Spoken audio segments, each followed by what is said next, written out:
તો અમદાવાદના દ્રશ્યો પણ આપને બતાવી દઈએ। ઈસનપુર વિસ્તારમાં પેટ્રોલ પંપ પર લાંબી કતાર લાગી હતી। પૂરતો જથ્થો હોવા છતાં પણ લોકો પેટ્રોલ પંપ પર લાઈન લગાવી રહ્યા છે। લોકોને અફવાઓ પર ધ્યાન ન આપવા અપીલ કરાઈ રહી છે। પૂરતો જથ્થો હોવા છતાં લોકો લાઈન લગાવીને ઊભા રહે છે, જો કે લોકોએ ગભરાવાની જરૂર નથી। આજ મુદ્દે વાત કરીશું વધુ વિગતો સાથે સંવાદદાતા સચિન કડિયા જોડાઈ ગયા છે। સચિન, અમદાવાદમાં પણ સતત બીજા દિવસે અલગ અલગ પેટ્રોલ પંપ પર લોકો લાંબી કતારો લગાવીને ઊભા છે। માત્ર અફવાના કારણે આવી પરિસ્થિતિ, પેનિક સિચ્યુએશન અત્યારે ઊભી થઈ છે।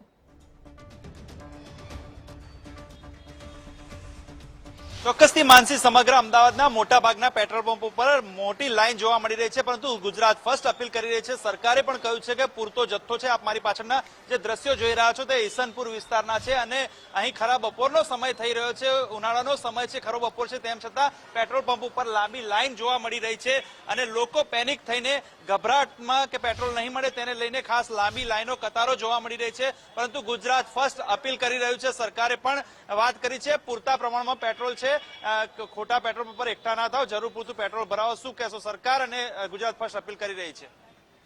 હા, જરૂર પૂરતું પુરાઈશું પેટ્રોલ, વધારે પડતો સ્ટોક નહીં કરીએ। ખાસ લોકો વધારે પડતો સ્ટોક કરવા માટે થઈને અત્યારે લાઈનમાં ઉભા જોવા મળી રહ્યા છે। એક નાની અફવાને કારણે સમગ્ર અમદાવાદમાં આપ જોઈ શકો છો મારી પાછળ લાંબી અડધો કિલોમીટર સુધી લાઈન છે, જેને કારણે ટ્રાફિકના દ્રશ્યો સર્જાય છે। લોકોને અન્ય જગ્યાએ પણ પહોંચવાનું હોય ત્યારે ટ્રાફિકના દ્રશ્યો સર્જાતા હોય છે। ગુજરાત ફર્સ્ટ ખાસ અપીલ કરી રહ્યું છે કે પૂરતા પ્રમાણમાં પેટ્રોલ છે। ભાઈ, પૂરતા પ્રમાણમાં પેટ્રોલ છે? हो सकता है कि नहीं, इस देश का अब कुछ होगा कि नहीं? દેશમાં પૂરતા પ્રમાણમાં પેટ્રોલ છે। ગુજરાત ફર્સ્ટ પણ અપીલ કરી રહ્યું છે પૂરતા પ્રમાણમાં પેટ્રોલ છે।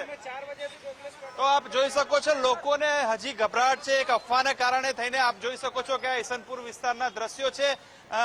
બેન સાથે વાત કરીશું। બેન, ગુજરાત ફર્સ્ટ પણ અપીલ કરી રહ્યું છે અને સમગ્ર સરકાર દ્વારા પણ કહેવામાં આવ્યું છે કે પૂરતા પ્રમાણમાં પેટ્રોલ છે, એકઠા ના થશો। અત્યારે સ્કૂલના લેવા મૂકવાના તકલીફના કારણે આવું પડે છે, તો આવી તમે ખોટી રીતે હેરાન ના કરીએ, સરકારને પણ ના કરીએ, કોઈને પણ ના કરીએ। શું કહેશો? પૂરતા પ્રમાણમાં પેટ્રોલ છે તેમ છતાં શા માટે તમે લાઈનમાં ઉભા છો, એકઠા થાવ છો? ખરેખર ખલાસ થઈ ગયું એટલે ઉભા છે। ખલાસ નથી થયું। ગુજરાત ફર્સ્ટ પણ અપીલ કરી રહ્યું છે એટલે લોકોમાં હજી ક્યાંક ને ક્યાંક ગભરાટ છે। કેટલાક લોકો જે આમ લોકો છે તે રોજિંદુ પેટ્રોલ ભરાવતા હોય છે, પરંતુ જ્યારથી આ એક અફવાને કારણે જોઈ શકો છો કે લાઈન પેટ્રોલ પંપ પર લાંબી જોવા મળી રહી છે, પરંતુ ગુજરાત ફર્સ્ટ અપીલ કરી રહ્યું છે અને સરકાર પણ અપીલ કરી રહ્યું છે કે ખોટા પેનિક ના થાઓ। સરકાર પાસે પેટ્રોલિયમ એસોસિએશનના પ્રમુખે પણ વાત કરી છે, ચેરમેને પણ વાત કરી છે કે પૂરતો જથ્થો છે। ગુજરાત ફર્સ્ટ ફરી એકવાર અપીલ કરી રહ્યું છે કે કોઈ પણ પેટ્રોલ પંપ ઉપર એકઠા ના થાઓ, તમારે જરૂર હોય તેટલું પેટ્રોલ ભરાવો। પેટ્રોલનો પૂરતો જથ્થો રાજ્ય સરકાર, કેન્દ્ર સરકાર અને પેટ્રોલિયમ એસોસિએશન પાસે પૂરતો જથ્થો છે। હાલ પૂરતી કોઈ જ એવી સમસ્યા પેટ્રોલ ડીઝલને લઈને નથી અને લોકોને પેનિક ના થવા માટે ગુજરાત ફર્સ્ટ પણ અપીલ કરી રહ્યું છે। જી માનસી। જી સચિન, બિલકુલ આભાર આપનો। લોકોને પણ સતત કહેવાઈ રહ્યું છે કે અફવાઓથી દૂર રહો।